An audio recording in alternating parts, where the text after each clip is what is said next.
بسم اللہ الرحمن الرحیم الحمد للہ رب العالمین والصلاة والسلام علی سید الانبیاء والمرسلین وعلی آلہ وصحابہ اجمعین۔ حضور نبی کریم رؤوف الرحیم صلی اللہ تعالی علیہ وآلہ وسلم کا ارشاد مبارک ہے۔ آپ فرماتے ہیں کہ جب جمعرات کا دن آتا ہے تو اللہ تبارک و تعالی فرشتوں کو بھیجتا ہے جن کے پاس چاندی کے کاغذ اور سونے کے قلم ہوتے ہیں۔ وہ فرشتے یہی لکھتے ہیں کہ کون جمعرات اور شب جمعہ سرکار عبد قرار شاف روز و شمار صلی اللہ علیہ وسلم پر زیادہ سے زیادہ درود پاک پڑھتا ہے۔ کتنی بڑی سعادت ہے کہ درود پاک سونے کے قلموں سے لکھا جائے ان کا، تو ہمیں بھی یہ سعادت حاصل کرنی چاہیے۔ اصول برکت ایک دفعہ اللہم صلی علی سیدنا و مولانا محمد وعلی آل سیدنا محمد مبارک وسلم۔ اللہ رب العالمین نے قرآن مجید فرقان حمید میں ارشاد مبارک فرمایا، وَاسْتَعِينُوا بِالصَّبْرِ وَالصَّلَاةِ وَإِنَّهَا لَكَبِيرَةٌ إِلَّا عَلَى الْخَاشِعِينَ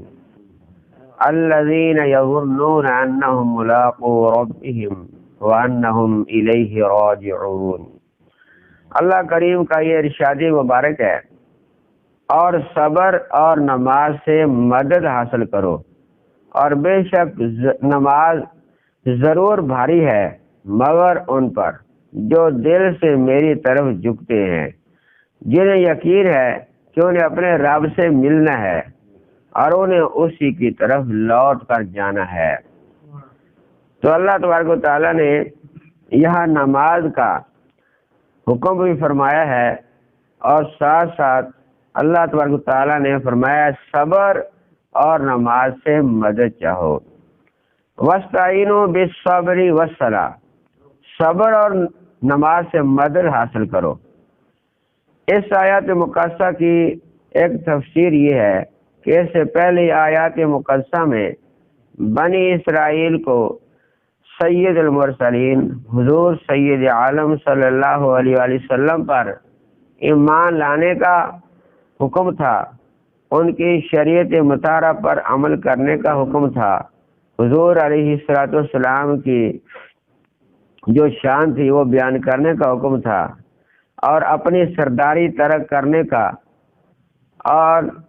منصب و مال کی محبت دل سے نکال دینے کا حکم دیا گیا تھا۔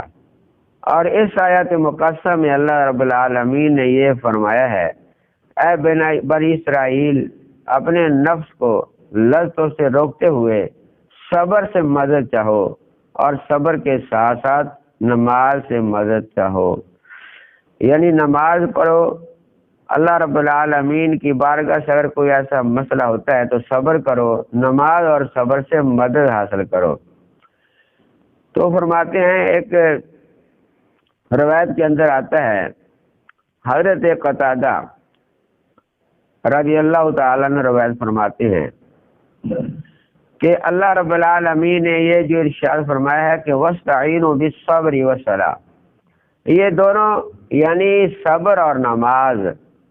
اللہ تعالیٰ کی طرف سے مدد کرنے والے ہیں۔ اللہ تعالیٰ کی طرف سے یہ دونوں مدد کرنے والے ہیں، صبر بھی اور نماز بھی، یعنی یہ دونوں اللہ تعالیٰ کی طرف سے ہیں، یہ دونوں مدد کرنے والے ہیں، ان سے مدد چاہو، ان سے مدد مانگو۔ تو اللہ رب العالمین نے انسانوں کی مدد کے لیے صبر اور نماز عطا فرمائی ہے۔ جب انسان کو کوئی مسئلہ ہو، جیسے حضور علیہ السلام کو جب بھی کوئی پریشانی ہوتی ہے آپ فوراً نماز کے لیے کھڑے ہو جاتے تھے، نماز پڑھنے میں راحت ملتی ہے، اللہ تعالیٰ کی طرف سے مدد آ جاتی ہے۔ اس لیے اگر کوئی مشکلات ہیں تو ان میں صبر کرنے سے اللہ رب العالمین کی طرف سے رحمتیں نازل ہوتی ہیں، کیونکہ جو صبر کرتا ہے ان اللہ مع الصابرین، اللہ تعالیٰ صبر کرنے والوں کے ساتھ ہوتا ہے۔ اور ایک روایت کے اندر آتا ہے، حضرت علی رضی اللہ تعالیٰ عنہ روایت فرماتے ہیں، نبی کریم صلی اللہ علیہ وآلہ وسلم نے ارشاد مبارک فرمایا کہ صبر کی 3 قسمیں ہیں۔ صبر جو اللہ تعالیٰ نے حکم فرمایا نا، صبر کی تین قسمیں ہیں۔ وہ تین قسمیں کیا ہیں؟ نمبر ایک، مصیبت پر صبر کرنا، کہ جب انسان کو کوئی مصیبت آتی ہے، کوئی بھی مصیبت آئے، جان پر اس کے مصیبت آ جائے، اس کے مال پر آ جائے، اس کے بچوں پر آ جائے، اس کے کسی بھی طریقے سے کوئی مصیبت آئے، بندہ صبر کرے۔ صبر کرے گا تو صبر کرنے کا بڑا ہی اجر اللہ تعالیٰ عطا فرماتا ہے۔ تو ایک قسم تو یہ ہے کہ صبر کرنا مصیبت پر۔ دوسرا یہ ہے اطاعت پر صبر کرنا۔ اطاعت یعنی نماز پڑھنے کا حکم ہے، انسان اب سردی کی پرواہ کرتے ہوئے بستر میں پڑا رہے، تو اب وہ اگر اس اطاعت خدا پر صبر کرے گا کہ اپنی سردی کی پرواہ نہیں کرے گا اور کسی مشکل رستے کی پرواہ نہیں کرے گا، اللہ تعالیٰ کے حکم کے لیے آ جائے گا، اطاعت خدا میں، اطاعت رسول میں جب انسان صبر کرے گا تو صبر کا اجر اللہ تعالیٰ اس عبادت کا ثواب بے انتہا عطا فرمائے گا۔ یعنی وہ اطاعت خدا بندی جو صبر کر کے کہ مشکلات ہیں، یا انسان بوڑھا ہو چکا ہے، رستہ خراب ہے، یا سردی ہے، یا اور دشواری انسان کی زندگی کے لیے بہت دشواریاں آتی ہیں، تو ان سب کو انسان نہ کچھ سمجھتا ہوا اپنے رب کی اطاعت میں جاتا ہے تو اللہ رب العالمین اس پر صبر کرنے کا اجر عطا فرماتا ہے۔ کیونکہ تکلیف ہوتی ہے نا، وہاں بھی تکلیف ہوتی ہے کہ انسان جب بیمار ہے جائے گا نماز پڑھنے کے لیے، تکلیف تو ہوگی، تھوڑی بہت محسوس ہوگا، لیکن یہ اطاعت پر صبر ہے۔ تو اس لیے اطاعت پر بھی صبر کرنا ایک قسم یہ ہے۔ حضور علیہ السلام فرماتے ہیں ایک قسم یہ ہے گناہ سے بچنے پر صبر کرنا۔ گناہوں سے بچنے پر صبر کرنا بھی، یہ کیسے گناہوں سے بچنے پر؟ یعنی انسان کو نفس ابھار رہا ہے کہ یہ فلاں گناہ کر لو، یعنی یہاں سے رشوت لے لو اور تم ان کا کام کر دو۔ اب شیطان ابھار رہا ہوگا گناہ پر، انسان صبر کرے، انسان صبر کرے کہ رشوت نہ لے یا کوئی ایسا پیسہ نہ لے یا جو اللہ تعالیٰ نے منع کیا ہے، جو بھی گناہ ہے، جیسے کوئی عورت دعوت دے رہی ہے گناہ کی، بندہ اب صبر کرے، گناہ کے قریب نہ جائے، صبر کرے کہ اللہ رب العالمین جب مجھے روکتا ہے تو یہ صبر کرنا، یعنی گناہ پر صبر کرنے پر بھی اللہ رب العالمین کا یہ حکم ہے۔ تو تین حضور علیہ السلام نے صبر کی قسم ارشاد فرمائی ہیں کہ مصیبت پر صبر کرنا، اطاعت پر خدا کی صبر کرنا، اور گناہ سے بچنے پر صبر کرنا چاہیے۔ تو جب انسان صبر کرتا ہے پھر اللہ تعالیٰ کی مدد آ جاتی ہے، اللہ رب العالمین اس کے ساتھ ہوتا ہے۔ حضرت ابن مسعود رضی اللہ تعالیٰ عنہ روایت فرماتے ہیں کہ صبر جو ہے نصف ایمان ہے، صبر جو ہے یہ نصف ایمان ہے، اور یقین اللہ تعالیٰ کی ذات پر یا پورا یقین دین اسلام پر، پورا یقین اللہ رب العالمین کے نبی پر پورا یقین کر لینا، یہ ایمان ہے۔ یعنی صبر کرنا نصف ایمان ہے، اور یقین کر لینا اللہ کے رسول کی باتوں پر یہ پورا ایمان ہے۔ اور ایک روایت کے اندر آتا ہے حضرت علی المرتضیٰ کرم اللہ وجہ الکریم روایت فرماتے ہیں کہ اللہ رب العالمین نے جو ہمیں یہ ایمان عطا فرمایا ہے، ایمان 4 ستونوں پر کھڑا ہے، یعنی ستون ہے، 4 ستونوں پر ایمان قائم ہے۔ وہ 4 ستون کون سے؟ پہلا ایک ہے صبر، صبر انسان کے اندر ہے تو انسان کا ایمان ہے، قائم ہے۔ انسان کے اندر عدل قائم، عدل ہے تو انسان پر یعنی ایمان پر وہ بندہ قائم ہے۔ جس پر یقین ہو، یعنی یقین کامل ہو تو انسان ایمان پر قائم ہے۔ جہاد ہے، جہاد انسان کرتا رہے اپنے نفس کے ساتھ یا دین اسلام کی خاطر، تو وہ انسان ایمان پر قائم ہے۔ تو یہ ایمان کے 4 ستون فرمائے گئے ہیں، صبر، عدل اور یقین اور جہاد۔ یہ انسان کے 4 ستون ہیں ایمان مضبوط ہونے کے، جن کے اندر یہ اگر کمزور ہو جاتے ہیں کہ انسان صبر میں کمزور ہے، یا عدل و انصاف میں کمزور ہے، یا یقین کرنا اللہ کے رسول کی باتوں پر کمزور ہے، یا اپنے نفس کے ساتھ جہاد کرنا اس پر کمزور ہے، تو سب ملیجس کا ایمان کمزور ہے، ایمان مکمل نہیں۔ اسی طرح ایک اور روایت کے اندر حضرت علی المرتضیٰ کرم اللہ وجہ الکریم کا ارشاد مبارک ہے، آپ روایت فرماتے ہیں کہ صبر کا درجہ ایمان میں ایسا ہے، صبر جو اللہ تعالیٰ نے فرمایا نا صبر سے مدد چاہو، کہ صبر معمولی چیز نہیں ہے، صبر کا درجہ ایمان میں ایسا ہے جیسے کہ انسان کے اوپر سار کا درجہ ہے، انسان پر سار کا درجہ ہے۔ ایمان کا درجہ ایسا ہے جیسے کہ انسان کے اوپر سار کا درجہ ہے، جسم جیسے جسم کے بغیر سار اور سار کے بغیر جسم، یہ دونوں بیکار ہیں۔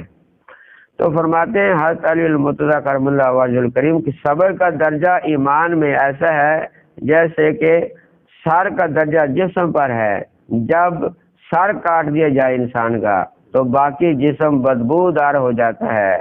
اور جس شخص میں صبر نہیں ہوتا اسی طرح اس کا ایمان بھی نہیں ہوتا ہے۔ تو صبر کرنے کا اللہ کریم نے حکم دیا ہے، تو جس کام میں اللہ تعالیٰ کے حکم کی اطاعت نہیں ہوتی پھر وہ انسان کا ایمان کا عمل نہیں رہ جاتا ہے۔ اسی طرح ایک اور روایت کے اندر آتا ہے، حضرت ابن عمر رضی اللہ تعالیٰ عنہ روایت فرماتے ہیں کہ حضور نبی کریم صلی اللہ علیہ وآلہ وسلم نے ارشاد مبارک فرمایا، وہ شخص کامیاب ہو گیا، وہ شخص کامیاب ہو گیا جو مسلمان ہو گیا اور اس کا رزق بقدر ضرورت جو اللہ تعالیٰ نے اس کو عطا فرمایا تھا اس پر اس نے صبر کیا، اس پر اللہ کریم کا شکر کیا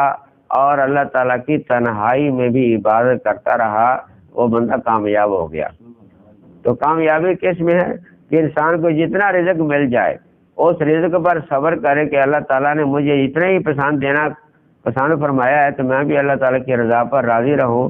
اس پر راضی رہ کے اس کی عبادت کرتا ہے، تنہائی میں بھی نماز پڑھتا ہے، مسجد میں بھی، تو اللہ کریم جو محبوب آقا علیہ السلام فرماتے ہیں کہ وہ بندہ کامیاب ہو گیا۔ تو ایک روایت کے اندر اور بھی آتا ہے، حضرت ابن عمر رضی اللہ تعالیٰ عنہ فرماتے ہیں کہ نبی کریم صلی اللہ علیہ وآلہ وسلم نے ارشاد مبارک فرمایا، وہ مسلمان جو لوگوں میں مل جل کر رہتا ہے اور ان کی تکلیفوں پر صبر کرتا ہے، کہ جب انسانوں سے مل جل کے رہے گا، اپنی برادری میں اپنے محلے میں مل جل کے رہے گا تو کسی سے باسختی میں آ گئی، کسی سے نرمی میں آ گئی، کوئی تکلیف پہنچی، ان تکلیفوں پر جو صبر کرتا ہے حضور علیہ الصلوۃ والسلام فرماتے ہیں وہ صبر کرنے والا مسلمان بہتر ہے اس مسلمان سے جو لوگوں سے مل جل کے نہیں رہتا، تنہائی میں رہتا ہے، اس کو کوئی تکلیف نہیں پہنچتی لیکن وہ آدھا تنہائی میں رہتا ہے، اس سے بہتر ہے کہ جو مسلمانوں میں مل جل کے رہے، ان کی تکلیفوں پر صبر کرے، اس کو صبر کا اجر ملتا ہے، صبر کرنے والے کے ساتھ اللہ تعالیٰ ہے۔ تنہائی والے آدمی سے وہ بندہ بہتر ہے جو اپنے دوستوں کے اندر، اپنی برادری کے اندر، اپنے احباب کے اندر مل جل کے رہتا ہے اور ان کی تکلیفوں پر صبر کرتے ہوئے اللہ تعالیٰ کا شکر کرتا ہے، صبر کرتا ہے۔ تو اس لیے صبر کا اللہ رب العالمین نے یہ حکم فرمایا، تو صبر کوئی معمولی چیز نہیں ہے، صبر اور اللہ رب العالمین کی طرف سے یہ نماز مدد کے لیے اللہ تعالیٰ نے عطا فرمائے ہیں، تو ہمیں ضرور جب بھی کوئی مشکل بنے صبر اور نماز سے مدد حاصل کرنی چاہیے۔ وَإِنَّهَا لَكَبِيرَةٌ إِلَّا عَلَى الْخَاشِعِينَ، بے شک نماز بھاری ہے مگر ان پر نہیں جو دل سے اللہ تعالیٰ کی طرف جھکتے ہیں نا، ان کے لیے تو بھاری نہیں ہے، لیکن جو انسان نماز کی پرواہ نہیں کرتے یا جن کو نماز کی اہمیت کا نہیں پتا، اللہ تعالیٰ کے حکم کی شان کا نہیں پتا، ان کے لیے بڑی بھاری ہے۔ جیسے سرکار نے فرمایا کہ نماز منافق پر جو نماز فجر ہے اور نماز عشاء منافقین پر بہت بھاری ہے، اگر ان کو پتہ ہوتا تو یہ آپ نے کل بھی حدیث سے پاک سماعت فرمائی تھی۔ تو اس لیے نماز جو ہے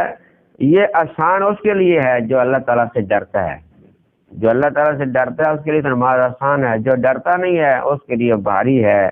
تو اس لیے اللہ رب العالمین نے فرمایا ہے الذین یظنون انہم ملاقو ربہم، جنہیں یقین ہے اس بات کا کہ انہیں اپنے رب کے ساتھ جب ملنا ہے، رب سے جنہیں ملنا ہے وہ تو اپنے رب کی اطاعت کرے گا، فرما برداری کرے گا،